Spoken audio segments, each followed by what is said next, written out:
Isang magandang araw, magandang umaga o magandang gabi dyan sa inyong lahat mga tol.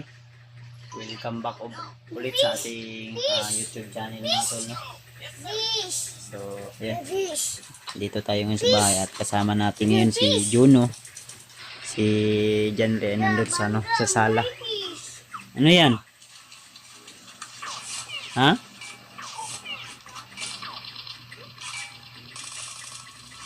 Fish? Nanonood si Juno ng anime o cartoon.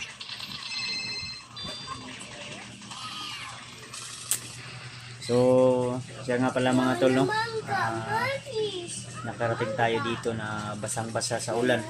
Gawa ng namin talaga yung ulan, nasagupa namin. So, pagdating natin dito sa bahay ay yung asawa at anak ko ay wala dito, kaya nagtatako kung bakit. So may pinuntahan pala sila na birthday o handaan, kaya nahanap po sila. Butin lang ay nakontak natin na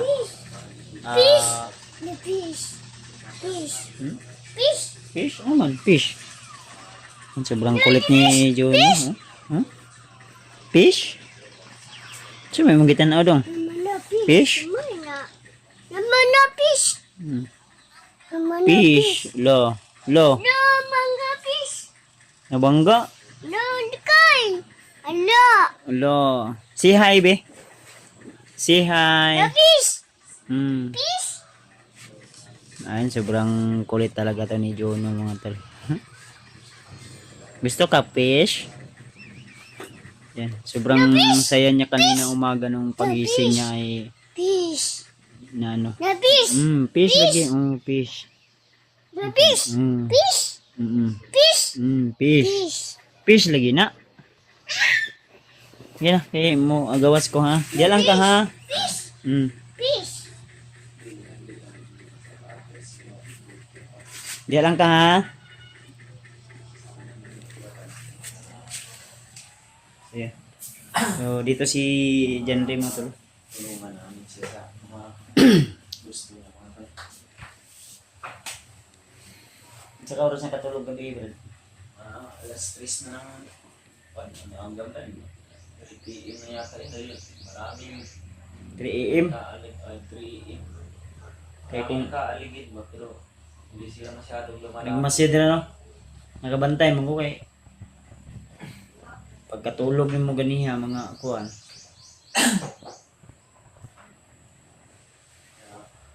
Ang maganda siguro nito, hindi tayo pwedeng malagi din dito. Kuha na lang siguro tayo ng protection doon kay kuan. Kay Brad Bangkil. Brad Bangkil, sabi ni Brad Bangkil, meron din daw siya mga protection na makalapit yung mga sasamang tao. So, ang plano talaga namin tol na small ball. Juno. Plano namin tol na siguro ngayong araw na ito o mamaya lalakad na naman kami ni Janre upang puntahan natin si Brikoy Badi sa pinsan ko. So nagpaalam naman ako sa asawa ko at yun. Siguro maglagay ako dito mamaya ng hindi ko na lang i-video dagdag protection dito dahil hihingi din ako ng dagdag protection kay Brad Bangkil sa bahay dahil talagang napansin namin ni Brad Janre kalaban natin yun sa mga pamilya natin bago ako pumasok kaninang umaga dito sa loob ng bahay kasi dyan kami nagmamasid, nagbabantay kami at inop namin yung mga diba? Noon ay pabalik-balik motor no niya. Kasi may maliit kasi na daan yan tol sa dito banda. Dito banda talaga yung ang area na diyan banda talaga ay masukal. Dito banda highway, may highway diyan. Diyan yung daanan nila kahit yung iba dito mga nakamotor. Subayin pa natin ba? Andaman nila yung presensya namin May mga nagmasid na sa mga 3 o 4 yata yung mga nagmamasid kagabi. Kaya sinabihan ko na ulit yung asawa ko kung sakali man may mapansin siya na wag na lang siguro siya muna lalabas. Pusha. Dati pusha. Dati. Asa man? Ate? Ate mo na. Ay, sobrang kulit ni Juno mga tol, no? Sobrang saya na di mo matat na kita mo rin kanyang ama matat. Kaya sa tagal din na panahon na naging kami sa bundok. Ngayon, ang saya ng bata.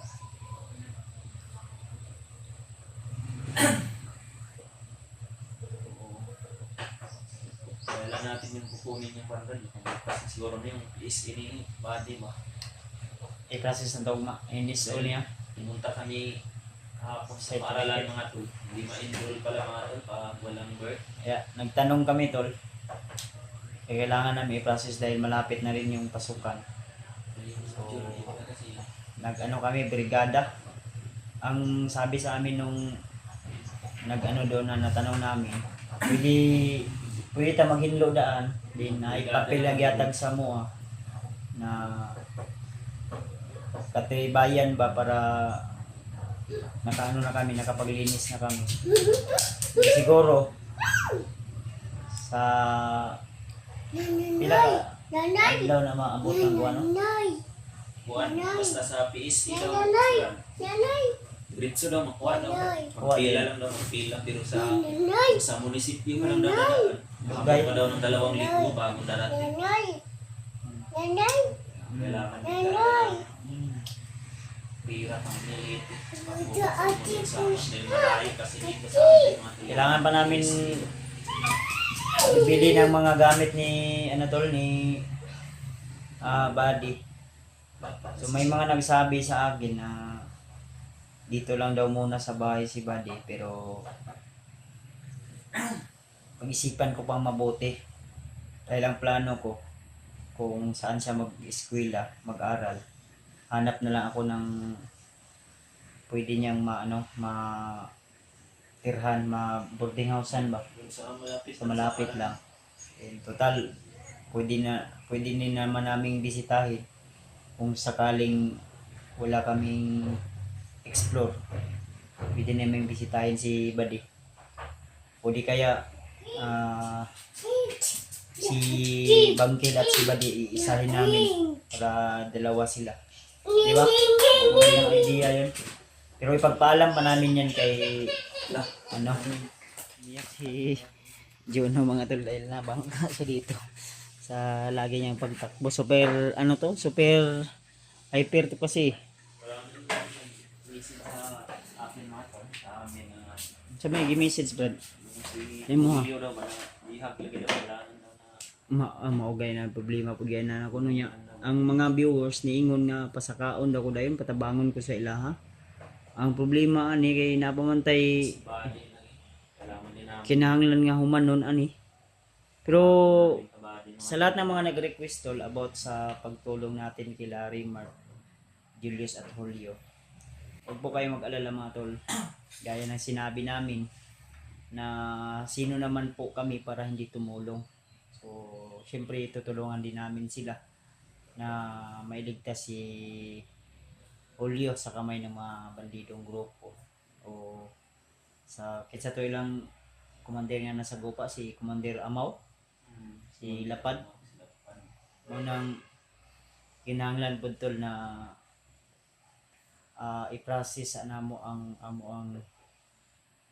problema diri about kay Buddy.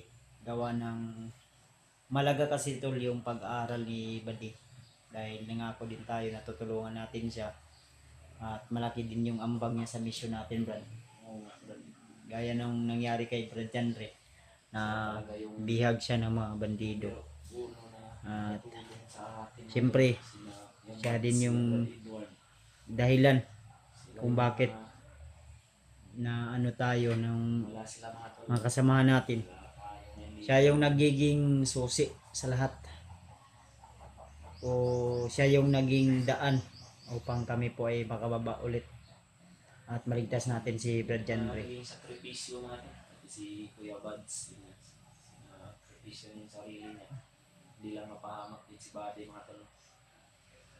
Kaya kahit sobrang pagod tol, sobrang Mahal namin yung si Buddy mga tol. sobrang delikado yung sitwasyon o kalagayan namin, ay saludo pa rin ako kay Buddy mga tol dahil hindi niya kami inano talaga, iniwan at mas tinulungan pa niya kami.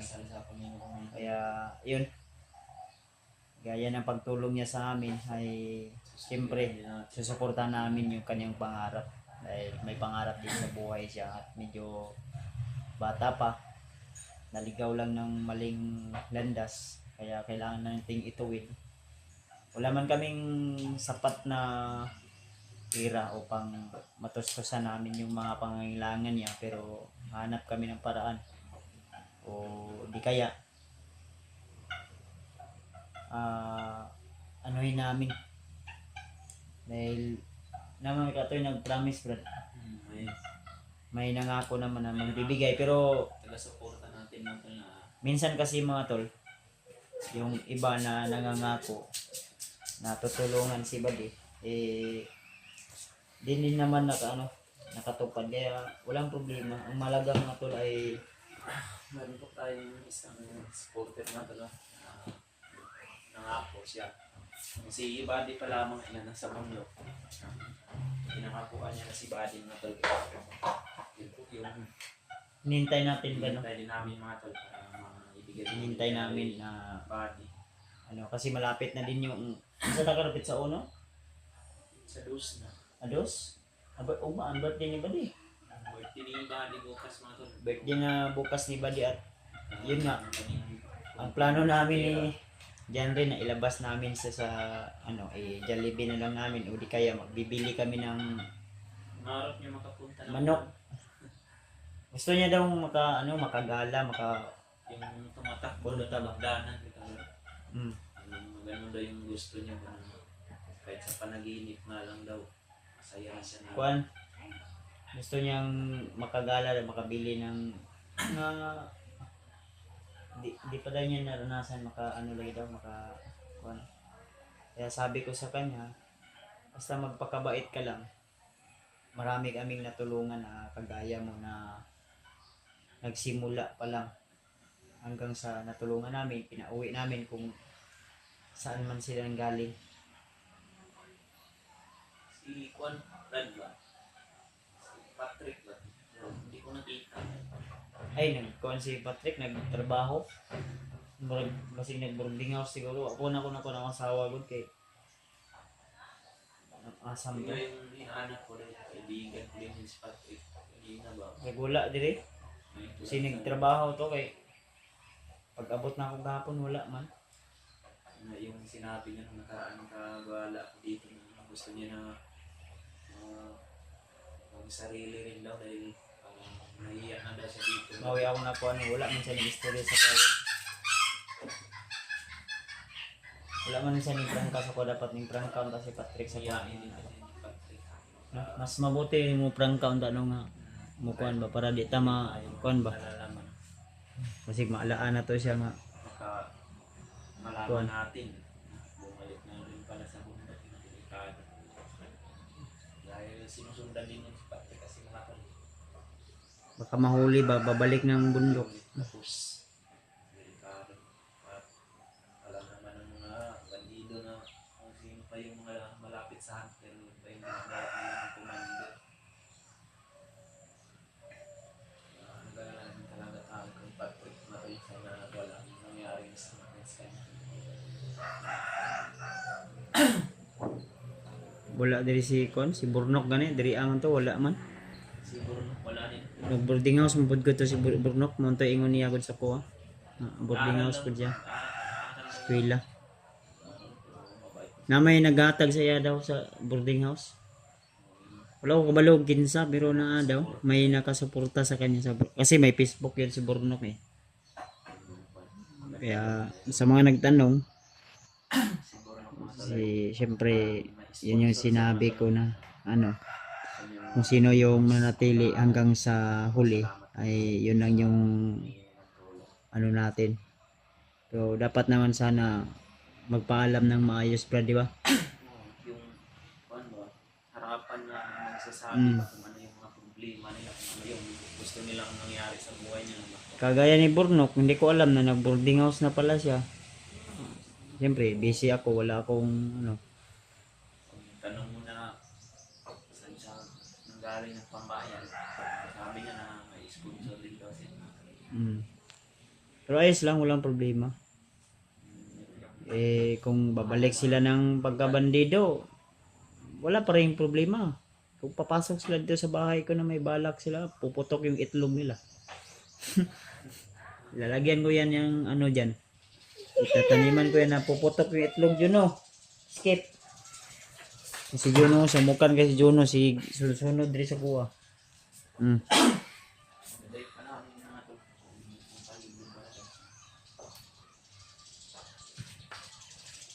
Ayan. Ito yung ginagawa ni Juno sa tuwing ako ay uuwi ng bundok. Dito maglalambing palagi sa akin, hindi na to hiwalay. Pero makaintindi naman siya kung sabihin ko na mag-explore ako, lalakad ako. Magbaybay na yan sa akin. Kaya salamat tayo Panginoon mga tol na lagi niyang pinaprotektahan yung aking asawa at anak dito. Siyempre yung mga biyanan ko rin dito. Wow.